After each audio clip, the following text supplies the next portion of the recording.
And today, we face a spectrum of below threshold threats in the cyber, information, commercial domains that really bring security challenges to the US's doorstep. And General Jones kind of touched on a number of them. So Dave, maybe I can kick it to you first. I'd be interested to hear how you think Homeland Security has evolved in the last 19 years. You know, what are the security challenges that the US faces today that most concern you? Sure.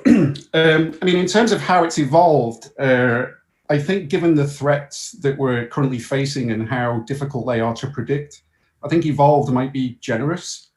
I think the types of things that are being thrown at us are very, very, very difficult to predict. And, you know, look, I make video games and, you know, we spend time coming up with all these crazy scenarios of, oh, this can happen, that can happen. And, you know, the secret is, of course, we never believe it's going to happen. But I've got to tell you, there was a moment this year when I very specifically asked myself a question. I was watching something happening, you know, live on the news channel. Like, could our democracy actually fail? Like, that type of threat is something that had never occurred to me as a possibility before. So, you know, I was chatting to the council about this sort of thing.